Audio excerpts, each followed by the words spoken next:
Hola, ¿qué tal? Mi nombre es Carla Monsalvo y hoy les voy a hablar de cómo Ruth y Esther llevaron a cabo una vida equilibrada. Bueno, pues quiero empezar con este versículo de Juan 13, 3 al 5, que habla de nuestro Señor Jesús, cómo Él tenía claro de dónde venía y a dónde iba. Vamos a ver qué dice. Dice en Juan 13, 3 al 5, dice, sabiendo Jesús que el Padre le había dado todas las cosas en las manos y que había salido de Dios y a Dios iba, se levantó de la cena y se quitó su manto y tomando una toalla se la ciñó. Luego puso agua en un lebrillo y comenzó a lavar los pies de los discípulos y a enjugarlos con la toalla con la que estaba ceñido. En el primer versículo, que es el versículo 3, dice tres cosas: que Jesús sabía que el Padre le había dado todas las cosas y que sabía que había salido de Dios y que sabía que a Dios iba. Nosotros, Dios quiere que sepamos, en primer lugar, quiénes somos, en segundo lugar, a dónde vamos y sobre todo también que sepamos cómo vamos a llegar, o sea, con qué herramientas nos van a permitir llegar al objetivo que Dios nos puso o al propósito que Dios nos dio. Y, y eso es para definir entonces nuestro punto de salida, nuestro punto de llegada y cómo vamos a hacer para llegar para pasar de uno a otro. Ahora, la identidad humana en realidad es como una cosa que se está moviendo permanentemente. Nuestro cerebro humano, según los estudios científicos, se modifica permanentemente, modifica constantemente. Cada vez que escuchamos un discurso, que platicamos con alguien, que leemos un libro, que, eh, que escuchamos una canción, que vemos una película, nuestro cerebro se va modificando y nuestra identidad también. De hecho, si solamente nos cambiaran una partecita de nuestro cerebro, ya cambiaremos por completo quiénes somos. Nuestra identidad entonces no es una identidad fija, sino una identidad que se transforma. Y la palabra de Dios efectivamente así lo dice, cuando dice, por ejemplo, por tanto, nosotros todos mirando a cara descubierta como en un espejo la gloria del Señor, somos transformados de gloria en gloria en la misma imagen como por el Espíritu del Señor. Somos transformados de gloria en gloria en la misma imagen como por el Espíritu del Señor. Segunda de Corintios 3:18. Dios opera una transformación en nosotros y por eso esa identidad va siendo modificada. Ahora, cuando no estamos con Cristo, también se modifica nuestra identidad. Sin embargo, esa identidad se va modificando en forma un poco caótica porque no tenemos una referencia firme, un ancla firme. Y por eso dice, porque si alguno es oidor de la palabra, pero no hacedor de ella, o sea, aunque la escuchemos, pero si no la aplicamos, este es semejante al hombre que considera en un espejo su rostro natural por, porque él se considera a sí mismo y se va y luego olvida cómo era. O sea, sin Cristo ni siquiera nosotros mismos podemos saber cómo somos. Eso es lo que dice Santiago 1, 23 y 24. Bueno, quisiera nada más traer a colación este otro ejemplo de cómo los animales van a tener una maduración cerebral y de desarrollo muy diferente a la de los seres humanos. Por ejemplo, los delfines nacen nadando, las jirafas nacen y a las pocas horas ya se pueden poner de pie. De hecho, si no se ponen de pie, no se pueden alimentar porque requieren ponerse de pie para poder ser amamantadas las jirafitas. Y las cebras a las pocas horas a los pocos minutos, a los 45 minutos de haber nacido, ya están corriendo. Entonces, ¿por qué el ser humano, podríamos preguntarnos por qué el ser humano se tarda tanto tiempo en volverse independiente? Siento que los animales, incluso animales muy inteligentes como el delfín, no se tardan nada, tienen una independencia bastante rápida y su dependencia de los adultos no es tan profunda como en el ser humano. Y lo que sucede es que el ser humano es un ser dotado de una gran capacidad de adaptación. Y esa adaptación que Dios nos dio es la capacidad de transformación de nuestro cerebro, de quienes somos. Ahora vamos a hablar un poco de identidad en cuanto al valor que nosotros consideramos que tenemos y cómo eso va a tener que ver precisamente con la vida de equilibrio de las que les quiero hablar en el caso de Esther y de Ruth. Como ustedes saben, yo estudio el cerebro y muchas veces me encargan que estudie para presentar temas como en este caso que me pidieron que hablara de la autoestima. Y bueno, pues tuve que meterme a investigar qué es lo que la ciencia humana dice sobre la autoestima. Y la ciencia dice que la autoestima es una autoevaluación que cada humano hace de sí mismo. Y que los estudios demuestran que la gente que tiene una buena autoestima va a tener una mejor salud mental y va a tener mejor control sobre su ansiedad y en general se va a considerar una persona con mayor bienestar. En cambio, una persona que tiene una autoestima baja, pues se puede deprimir, puede tener problemas de dolor interno y rechazo social, y también va a tener un estilo de vida poco sano, con excesos como el consumo de alcohol, y también va a tener comportamientos agresivos y antisociales incluso, o sea, contra la sociedad, incluso delincuencia. Bueno, entonces para el mundo la cuestión es ¿me quiero o no me quiero? Y la autoestima implica dos dimensiones, es decir, dos maneras de medirse. Una es amarse a sí mismo y otra considerarse competente o considerarse capaz.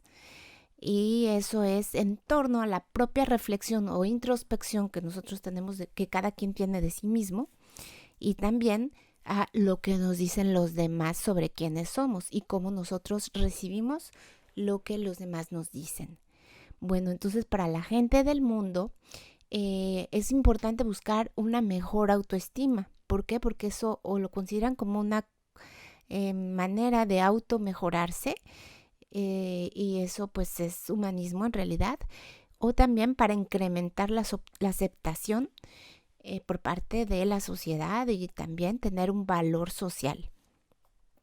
Bueno, ¿cómo se mide la autoestima para el mundo? Pues se mide con preguntas como si me siento que soy una persona digna, si siento que tengo cualidades positivas, si me inclino a pensar que soy un fracasado o si soy capaz de hacer las cosas tan bien como la mayoría de los demás, cosas así a las que hay que responder sí o no, y eso en realidad es lo que va a determinar humanamente si mi autoestima es buena, es alta o baja.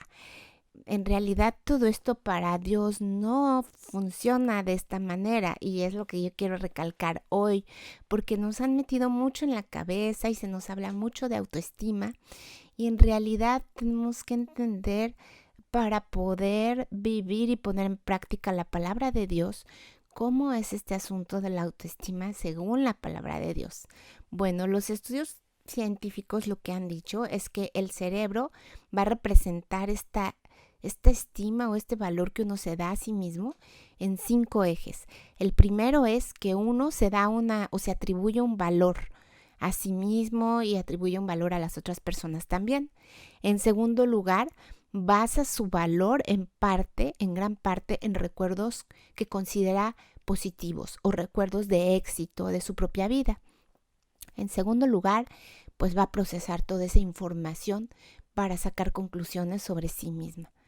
En tercer lugar, hay una parte del cerebro que donde vienen las percepciones negativas que tenemos de nosotros y cómo a veces las influencias de las otras personas hacen que nosotros nos veamos o nos percibamos como personas pues con defectos peores aún de los que tenemos, o tenemos una vista distorsionada de nosotros mismos. Y en quinto lugar, pues hay un sesgo de la atención porque la gente que se siente muy importante, que tiene una autoestima muy alta, en realidad se miente a sí misma porque deja pasar todos los signos de que las cosas no son como ella piensa. Y por el contrario, la gente que tiene una autoestima muy baja va a poner mucha atención a todos los signos de rechazo que el medio ambiente le da o que las otras personas le dan. Bueno, esto de atribución de un valor a la persona es que uno como que se mide, como que dice, yo valgo tanto, o así. ¿Y qué dice Dios sobre eso? Dios dice por un lado que nuestras mejores obras son como suciedad, no son dignas porque nosotros no somos dignos como tal por nosotros mismos. Sin embargo, también dice en Isaías 43, versículo 4, porque a mis ojos, dice Dios, fuiste de gran estima, fuiste honorable y yo te amé. Daré pues hombres por ti y naciones por tu vida. Entonces la evaluación que Dios hace de nosotros no es una evaluación en cuanto como tal a nosotros mismos, sino que a través de la justificación que Jesús opera en nosotros por habernos limpiado de nuestro pecado, a través de esa justificación Dios nos mira no como somos, sino como vamos a llegar a ser en Él. Y para Él somos de gran estima, somos muy, muy, muy, muy, muy, muy valiosos y valiosas. Ahora, los estudios han mostrado que la gente piensa que su estima, que el valor que se da a sí misma, depende no solamente de la propia persona, sino de las personas que la persona considera cercanas, es decir, frecuentemente de familiares, del esposo, de los hijos, de los padres, de los maestros, de la gente que consideramos cercana. Muchas veces como que queremos o pensamos que nuestra estima o nuestro valor dependen de esas personas. Y en realidad Dios lo que quiere es que dependa nuestro valor de una sola persona, que es de Él, y no de todos los demás que son humanos y que van a cometer errores igual que nosotros. Entonces, por otra parte, los estudios también han demostrado que la gente basa tristemente su valor en el tipo de objetos que tiene. O sea que si sus objetos son caros, la persona va a pensar que su autoestima o que su valor es alto. Y eso es una mentira. A Dios no le importa si somos ricos o somos pobres. Lo que le importa es cómo está nuestro corazón. Y a partir de cómo está nuestro corazón, Dios va a hacer cosas grandes si nuestro corazón está dispuesto a servirle y a seguir sus caminos. Ahora, el otro sistema del cerebro es el que basa nuestra estima en recuerdos positivos de las cosas buenas que nos han pasado. Entonces nos sentimos importantes porque tenemos tal o cual título, tal o cual familia, tal o cual barrio, tal o cual bien o posesión o bienes raíces, o tal o cual esposo, tal o cual estudio, trabajo, etc. Y Dios no quiere que sea así. Para Él no es así. Nuestros recuerdos positivos de quiénes somos, que tienen que ver con quiénes somos, dependen de lo que Dios hizo en nosotros, de lo que Dios ya hizo y solamente de lo que Él ha hecho en nosotros y no de lo que nosotros hayamos hecho. Ahora, con respecto, hay otra red que se refiere a considerar lo que los demás dicen de nosotros. Y los demás van a decir, pues a veces cosas muy lindas, a veces cosas feas o incluso nos van a calumniar. Dice la Biblia que particularmente si seguimos a Cristo va a haber gente a quien eso no le guste y va a buscar hacernos daño. Ahora, Dios quiere que nosotros no dependamos de lo que piensen los demás, sino que nuestra confianza esté en Él y nuestra identidad depende de Él y no de lo que dicen los demás. Entonces, Dios nos dio la capacidad de entender lo que otros piensan de nosotros, pero eso no nos hace que pensemos que lo que somos depende de ellos. Lo que somos depende solamente de Dios. Ahora, otra parte del cerebro va a estar pendiente de las cosas negativas. Y a veces incluso si mal usamos esa parte de nuestro cerebro, podemos llegar a sesgar de tal manera la información que recibimos que podemos llegar a pensar incluso que estamos, por ejemplo, aquí en el ejemplo un poco caricatural, incluso sentirnos súper gordos cuando en realidad estamos delgados o que estamos feos cuando no es así, o que nadie nos quiere cuando pues Dios nos ama y nos ha puesto gente que nos ama alrededor nuestro. Y esas son mentiras que nosotros nos llegamos a generar y nos llegamos a creer también. Y otra parte de nuestro cerebro se encarga también de determinar si vamos a considerar o no las señales de rechazo que se generan a nuestro alrededor. Es decir, que a veces es normal que hay gente alrededor nuestro que nos va a hablar feo o que no nos va a tratar bien, pero eso no tiene forzosamente nada que ver con quiénes somos nosotros. Y puede ser que la persona esté enojada, puede ser que la persona tuvo un mal día o que no puede dominar su carácter. Y si nosotros tomamos como hábito recibir eso como una retroalimentación sobre nosotros y luego nos lo creemos como si hubiera una calcomanía sobre nosotros que determinara quiénes somos, entonces vamos a fallar, vamos a fracasar porque nos vamos a sentir que no valemos. Ahora, ¿cuáles son las propuestas de la Biblia con respecto a sentirnos o no estimados o que valemos? Bueno, en primer lugar, la Biblia nos invita a tener una evaluación objetiva de nosotros mismos, lo cual nos habla también de nuestro problema de pecado. Y por otro lado, nos dice que nos debemos identificar con el Creador, quien es perfecto.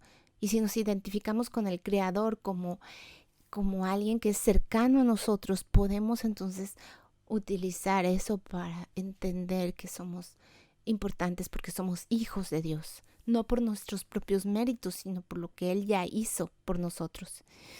Y bueno, finalmente desligarnos también de los juicios de los demás y no pensar que porque alguien dice tal o cual cosa de nosotros, eso es verdad. También la palabra de Dios nos dice cómo procesar el error. De hecho, la palabra pecado es no dar en el blanco. Y cuando nos equivocamos, entonces cometemos errores o cometemos pecados. Pero Dios trae una solución a eso. Establece que podemos arrepentirnos y pedir perdón para poder tener esa bendición de poder ser transformados por Dios y entonces ya no quedarnos en esa situación de pecado o de error en la que estábamos. Y finalmente, pedir perdón y arrepentirnos para poder recibir ese beneficio y tener una autoevaluación constante, permanente, que nos lleve a avanzar y a ser cada vez transformados de una manera poderosa y de una manera que nos lleve hacia tener más parecido con lo que Dios quiere para nosotros. Ahora, la Biblia dice entonces en cuanto a esta parte de tener una autoevaluación objetiva, que todos nos hemos desviado. Dice, todos se desviaron, aún se han corrompido.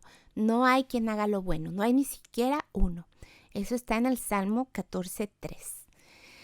También nos dice que nos debemos de identificar con el Creador. Por eso dice, de hecho, con Cristo estoy juntamente crucificado. Y ya no vivo yo, mas vive Cristo en mí. Y bueno, luego sigue adelante el versículo, pero es importante que retengamos esta parte de identificarnos plenamente con nuestro Creador y por lo tanto querer hacer las obras que Él hizo, querer ser justificados, ser limpiados, vivir en santidad como Él anduvo.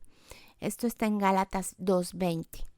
Y también desligarnos de los juicios que los otros nos quieran poner o si nos quieren estar recordando nuestros errores del pasado por los cuales Dios ya nos perdonó. Por ejemplo, en el caso de la mujer adúltera que le llevan a Jesús, dice la Biblia que Jesús, inclinándose de nuevo hacia el suelo, siguió escribiendo en tierra. Pero ellos, al oír esto, acusados por su conciencia, salían uno a uno, comenzando desde los más viejos hasta los postreros, y quedó solo Jesús y la mujer que estaba en medio.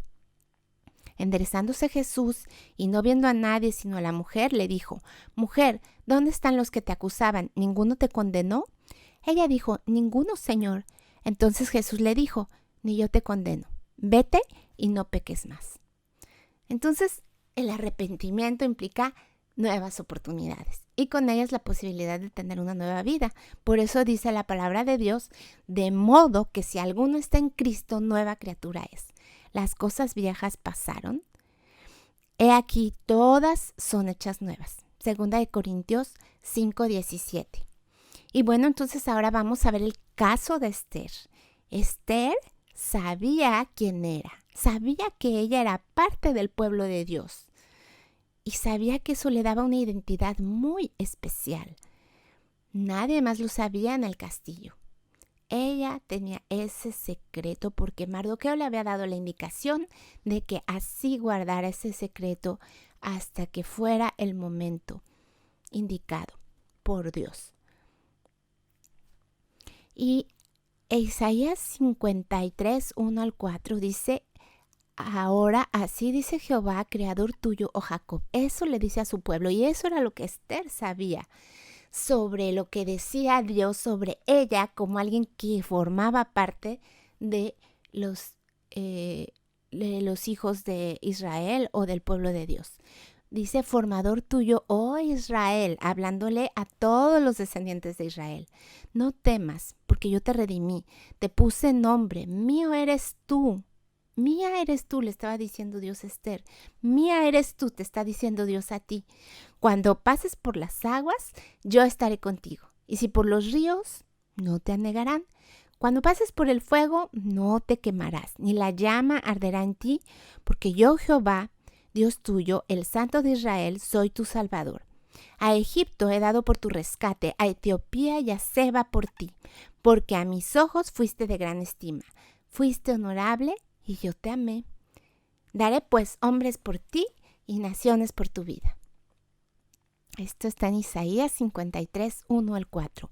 Esther estaba convencida de que estas palabras que Dios le había dado a su pueblo eran verdad y ella vivía ese mensaje, esas verdades las vivía, las tenía presentes permanentemente en su vida y eso era un ancla que ella tenía y que le permitió llegar a hacer todo lo que hizo. Ahora, cuando Esther responde a Mardoqueo, que ella decide unirse a su pueblo en el dolor que tiene el pueblo y en la súplica para ser librados, a pesar de que ella hubiera tenido la elección de desmarcarse del pueblo, es decir, de decir, yo no soy, o sea, simplemente hacerse la oxisa y no decir que ella era parte de ese pueblo y ella poder seguir viviendo su vida de reina. En Esther 4:16 dice que le dijo a Mardoqueo, ve y reúne a todos los judíos que se hallan en Susa y ayunad por mí, y no comáis ni bebáis en 3 días, noche y día. Yo también con mis doncellas ayunaré igualmente. O sea, ella se une, se identifica al pueblo de Dios. No se desmarca como hubiera podido tener la oportunidad. Ahora ella se atrevió a ser esposa, es decir, a identificarse con un hombre que no solamente dirigió un gobierno dominante, un imperio de su tiempo, sino que también había destituido a su esposa previa por rebeldía o por desobediencia. O sea que también no era cualquier cosa, sobre todo a alguien inteligente como Esther sabía perfectamente, porque después lo dice cuando tiene temor de irle a hablar al rey sin permiso. Ella sabía que el rey era un hombre duro y que no era fácil, no era como alguien, alguien que solamente por ser su mujer o por ser una mujer iba a tener algún tipo de consideración especial, sino que tenía ella que ser una persona íntegra, cabal y tener una excelencia en su comportamiento. Y ese era un puesto realmente complicado también, puesto que su predecesora había fracasado en llevar a cabo ese mismo, en haber asumido ese lugar con una verdadera buena actitud. Entonces el reto de Esther era poder ser una buena esposa, siendo que la anterior reina no lo había sido. Ella sabía que el fin de que ella fuera reina era cumplir con el propósito de Dios. Y no estaba pensando en sí misma como que, yo voy a ser la reina o yo qué sé. Y es bonito pensar en esto. Las que son mamás o abuelitas y que les gusta contarles historias de princesas a sus nietas, y yo he escuchado algunas que dicen, bueno, pues vamos a contarle la historia de la reina Esther, porque pues es una chica que llegó a ser princesa como en los cuentos. Pero aquí es muy diferente porque el deseo de Esther no era convertirse en una princesa. El deseo de Esther era obedecer a Dios. Ahora, eso la llevó a tener una posición importante que ella no necesariamente había buscado. Y yo creo de verdad que no la buscó. Pero Dios la puso allí porque sabía que ese era el lugar donde ella debía estar y que no se iba a aferrar ella como tal a su posición de reina. Si hubiera sido por ambición que ella hubiera sido reina, entonces hubiera aprovechado su postura para manipular y para sus propios intereses. Y nunca lo hizo así. Ahora ella se atreve a identificarse con el pueblo a pesar del riesgo. Y en Esther 4:16 dice que dijo, ve y reúne a todos los judíos que se hallan en Susa y ayunad por mí, no comáis ni bebáis en 3 días, noche y día, yo también con mis doncellas ayunaré igualmente. O sea, ella también se identifica, ¿no? A pesar de este riesgo que existe. Ruth también sabía quién era. Su identidad se empata, de hecho, ella decide empatarla con la de el Dios de la Biblia. Ella se quiere identificar con su creador, se quiere reconciliar con su creador, quiere ser parte de su pueblo. Y en Ruth 1:16 y 17, la Biblia nos narra cómo Ruth le dijo a su suegra, le dijo, no me ruegues que te deje y me aparte de ti, porque a donde quiera que tú fueres iré yo, y donde quiera que vivieres viviré. Tu pueblo será mi pueblo, y tu Dios mi Dios. Donde tú murieres, moriré yo, y ahí seré sepultada.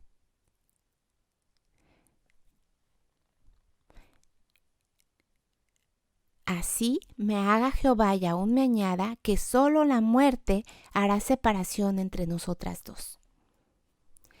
Ahora, la mujer de Proverbios 31, que es un ejemplo de mujer que obedece a Dios y que es alabada porque sus acciones son acertadas, la Biblia nos habla de ella como de un modelo de mujer y también dice que ella sabe quién es y por eso no se siente avergonzada de realizar tareas hogareñas, aunque aparentemente no se requieran capacidades intelectuales muy desarrolladas para ser ama de casa, ¿no? Mucha gente siente, muchas mujeres sienten que valen menos porque son amas de casa o por las actividades que a veces realizamos más frecuentemente las mujeres, como que son actividades de limpieza en general, de mucho trabajo físico y de pues de estar pues sí en contacto con la suciedad a veces, ¿no? Porque pues la limpieza de la casa es limpiar la suciedad. La crianza de los niños implica también eh, relacionarse y estar manipulando pues también los desechos humanos de los bebés al principio, o sea, el excremento y la orina y todo esto que huele mal y los vómitos cuando vomitan y todo esto a veces pensamos como que si eso fuera a hacer que fuéramos menos. Y la mujer de Proverbios 31 no se siente así. O sea, ella realiza todas las actividades que tiene que realizar como mujer, como esposa, como madre. Y ella en ningún momento considera que eso es algo que la vuelva alguien inferior o la convierta en alguien inferior. Sin embargo, la tendencia actual es a pensar que precisamente como las mujeres con más frecuencia realizan o realizamos más actividades de tipo de limpieza, entonces que eso nos va a limitar. Pues eso será para el mundo, pero con Dios no hay limitaciones. ni para el hombre, ni para la mujer que buscan a Dios con todo su corazón. Dios nos usa, Dios nos ama. No importa si eres hombre o mujer, no importa si limpias o si tu trabajo está exento de tener que limpiar. No importa, si Dios te quiere usar, Dios te va a usar. Y quisiera ponerles una grabación de una mujer que conocí ayer y que le pedí que me enviara su testimonio. La conocí por internet porque es una compañera de un curso que Esteban está tomando.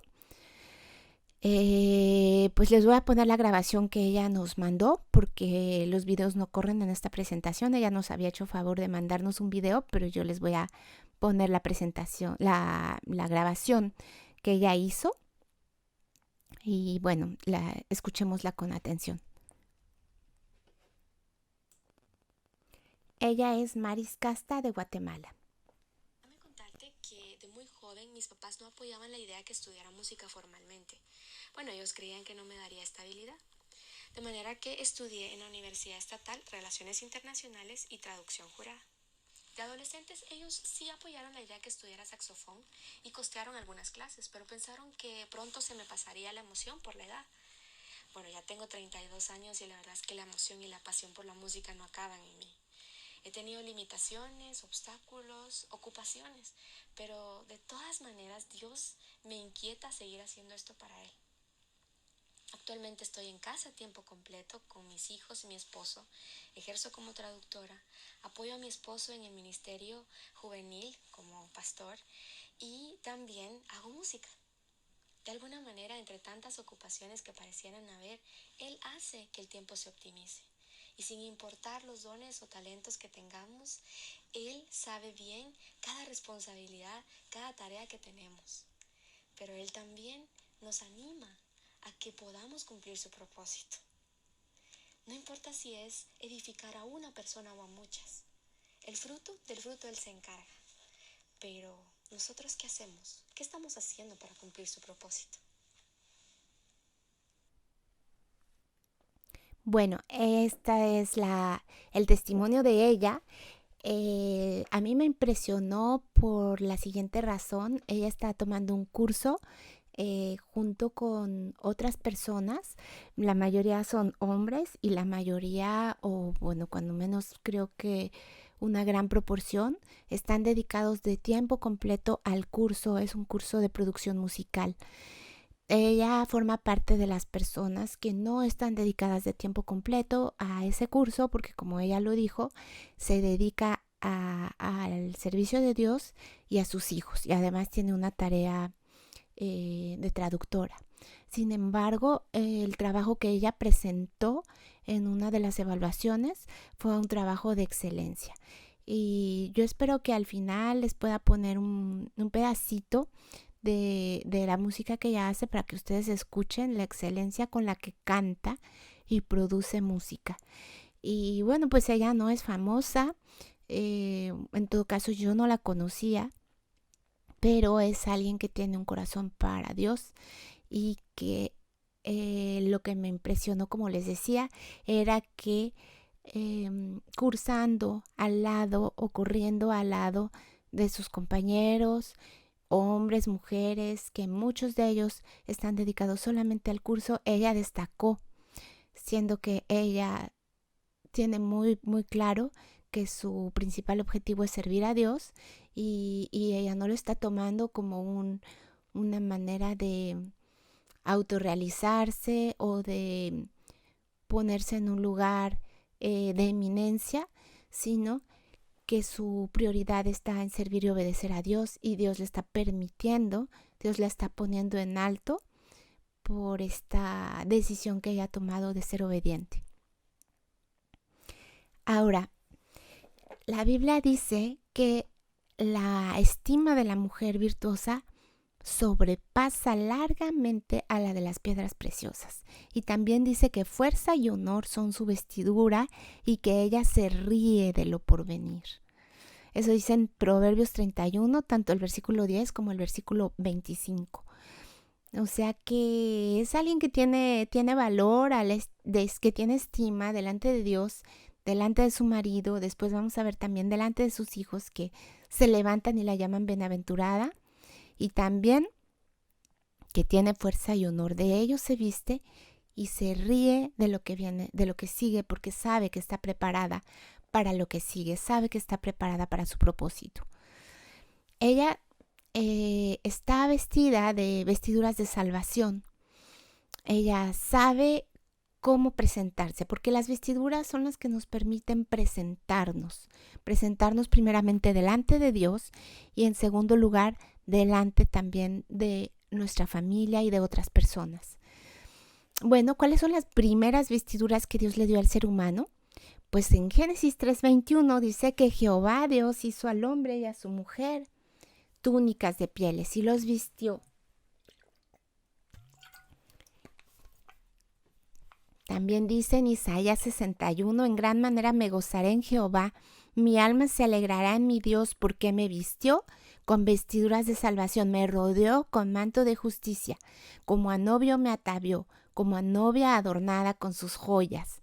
O sea, ese atavío, ese vestuario que Dios nos puso, esa indumentaria, Dios nos las pone, pero de puras cosas espirituales hermosas.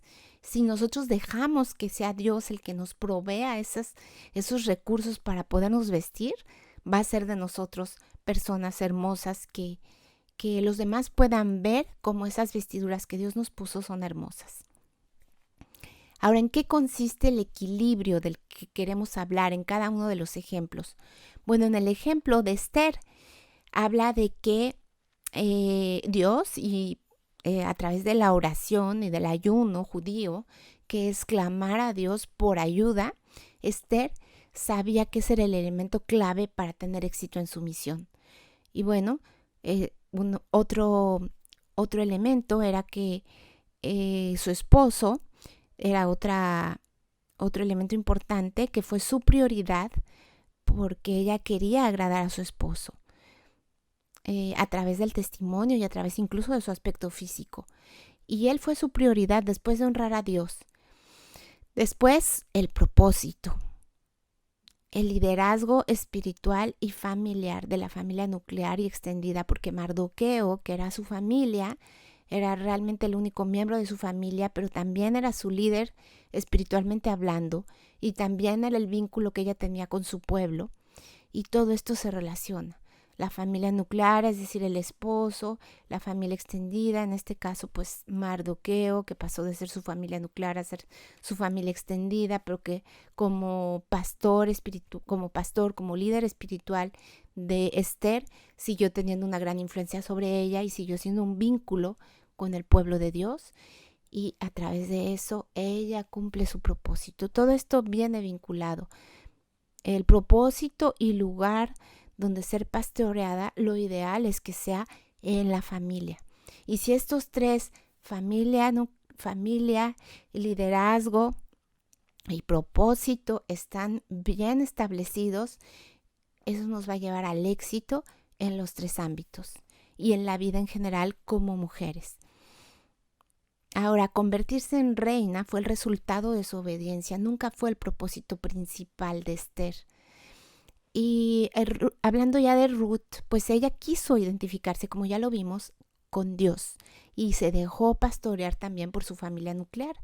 Dice Boaz cuando habla con Ruth que ella dejó a su padre y a su madre porque se dio cuenta que esas herramientas que ella tenía, esa familia que ella tenía, no le estaban dando una dirección adecuada, y ella prefiere buscar la dirección de Dios a través de su familia política. Y entonces ella antepone el propósito eterno de Dios a su propia comodidad. Hubiera sido más cómoda para ella quedarse en casa con su suegra y pedir ayuda o pedir caridad del pueblo de Israel. Pero ella no se dejó morir de hambre, no se quedó en su zona de comodidad, sino que fue y primero trabajó y luego también se encargó de su propia alimentación, de su propio cuerpo, de su propio bienestar. Fue y se sentó a comer con las siervas de Boaz. No se hizo la víctima, no se quedó en un rincón, tomó acciones que sabían que era lo necesario, no para estar cómoda, sino para cumplir con el propósito de Dios y para estar suficientemente alimentada y fuerte para poder cumplir con ello. Ahora ella llega siendo huérfana y viuda a los campos de Moab. Perdón, ella llega siendo huérfana y viuda de los campos de Moab a la tierra de Israel y después llega a tener su propia familia allí en Israel. Dios le da esa bendición, pero ese tampoco era su objetivo. Ella lo único que quería era que Dios fuera su Dios y poder ser fiel y apoyar a su suegra. Y el resultado de eso, al igual que en el caso de Esther, fue que Dios le dio su propia familia y le dio bienestar. En el caso de la mujer de Proverbios 31, ella se prepara en cada área de su vida de manera simultánea y paralela. Incluso hay un paralelismo también entre sus acciones y su crecimiento espiritual de la mujer de Proverbios 31. Ahora vamos a hablar un poco de finanzas, de la mujer y las finanzas. Porque, por ejemplo, en el caso de Esther, ella administró sus recursos como reina, ya que tuvo que organizar un banquete, que era una pieza primordial en el propósito y en el plan que ella estaba llevando a cabo para que hubiera rescate de su pueblo. En el caso de Ruth, ella fue a trabajar a los campos de Israel para poder también cumplir con el propósito de proteger, de apoyar a su suegra. Y que eso la llevó después a tener otros resultados que vamos a ver más adelante. La Biblia dice de la mujer de Proverbios 31 que considera la heredad y la compra y planta viña del fruto de sus manos, que ciñe de fuerza sus lomos y refuerza sus brazos, que ve que van bien sus negocios, que su lámpara no se apaga de noche. O sea que la mujer de Proverbios 31, según Proverbios 31, 16 al 18, también es una mujer emprendedora. Y que tiene que ver con las finanzas, es una administradora. Ahora, ¿cómo va progresando la provisión económica de Dios, que Dios nos da? Bueno, vamos a ver qué dice Josué 5 del 8 al 12. Dice, y cuando acabaron de circuncidar a toda la gente, se quedaron en el mismo lugar en el campamento hasta que sanaron. Y Jehová dijo a Josué, hoy he quitado de vosotros el oprobio de Egipto, por lo cual el nombre de aquel lugar fue llamado Gilgal hasta hoy. Y los hijos de Israel acamparon en Gilgal y celebraron la Pascua a los 14 días del mes por la tarde en los llanos de Jericó. Al otro día de la Pascua comieron del fruto de la tierra, los panes sin levadura, y en el mismo día espigas nuevas tostadas. Y el maná cesó al día siguiente, desde que comenzaron a comer del fruto de la tierra, y los hijos de Israel nunca más tuvieron maná, sino que comieron de los frutos de la tierra de Canaán aquel año. O sea, Dios mandó en primer lugar que todos se circuncidaran, que siguieran adelante con el plan de Dios en sus vidas. Dios los había sustentado con maná de manera milagrosa en el desierto, pero una vez que ellos ingresan a la tierra prometida, cesa el maná, cesa la provisión de Dios de esa manera y viene una provisión de Dios mucho más abundante y mucho más diversa, como es con los frutos que ellos tenían en la tierra prometida.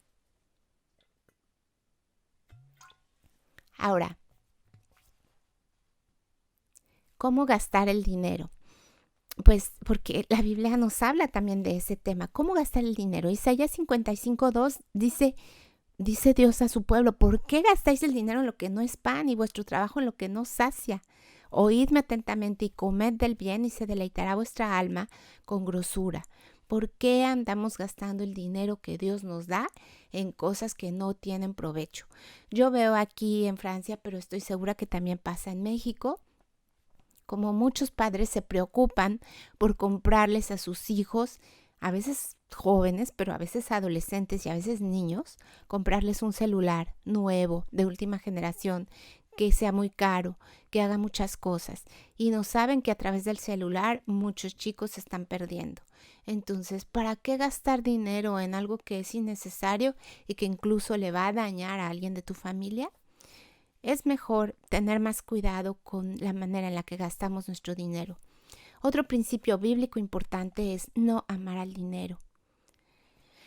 La Biblia dice que raíz de todos los males es el amor al dinero. Y también en Primera de Timoteo 6, del 3 al 5, dice, si alguno enseña otra cosa y no se conforma a las sanas palabras de nuestro Señor Jesucristo y a la doctrina que es conforme a la piedad, está envanecido, nada sabe y delira acerca de cuestiones y contiendas de palabras, de las cuales nacen envidias, pleitos, blasfemias, malas sospechas, disputas necias de hombres corruptos de entendimiento y privados de la verdad, que toman la piedad como fuente de ganancia. Apártate de los tales. Quien considere la piedad, que es el respeto a Dios, como una fuente de ganancia para obtener dinero, tal persona no debe estar, no debemos considerarlo como alguien con quien debamos pasar tiempo. ¿Por qué? Porque nos podemos contaminar de ese deseo de tener más y más y más dinero.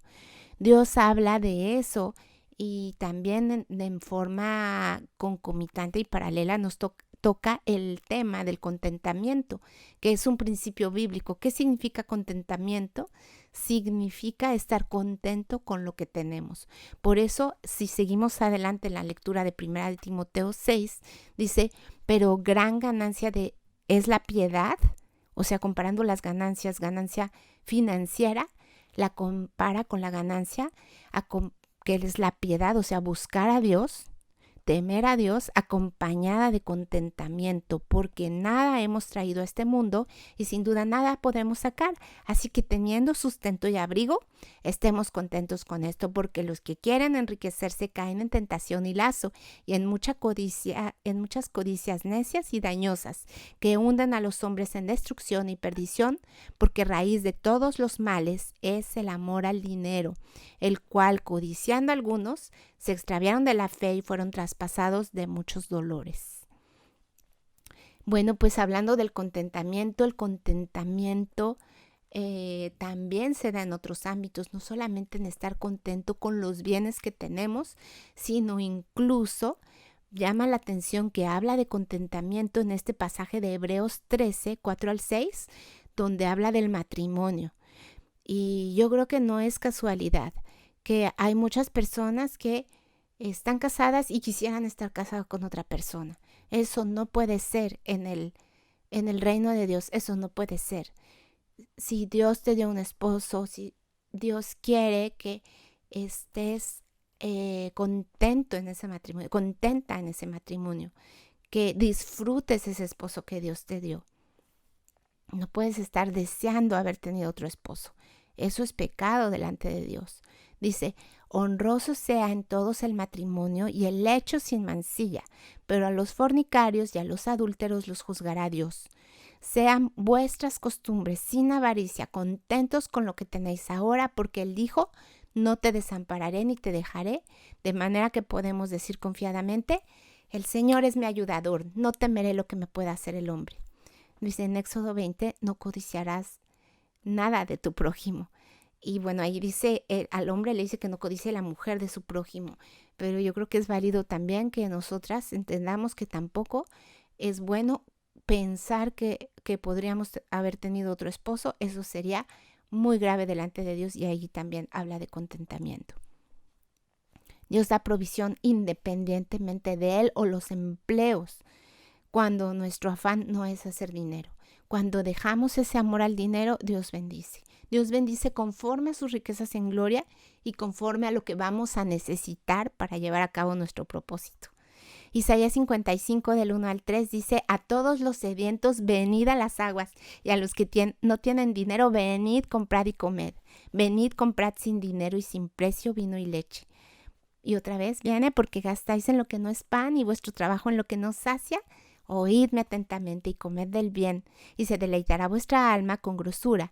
Inclinad vuestro oído y venid a mí, oíd y vivirá vuestra alma, y haré con vosotros pacto eterno, las misericordias firmes a David. Y bueno, pues también Mateo 6 habla de que no tenemos que afanarnos por qué vestiremos o qué comeremos, porque Dios nos da que comer. Si les da las aves del cielo, y si los lirios del campo se visten de la manera en que se visten y no tienen que andar trabajando, sino que Dios les provee por su gracia. Dios también nos va a proveer por su gracia cuando estamos obedeciéndolo a Él y estamos sirviéndolo y estamos sirviéndolo de la manera en la que Él quiso que lo sirviéramos, con los talentos que Él nos dio. Ahora, la mujer de Dios tiene que ser una mujer emprendedora, no tener pereza o flojera. Dice la Biblia en Eclesiastés 10:18, por la pereza se cae la techumbre y por la flojedad de manos se llueve la casa. No tiene ningún sentido trabajar por trabajar o para poder gastar dinero. Pero no podemos tampoco estar sin hacer nada.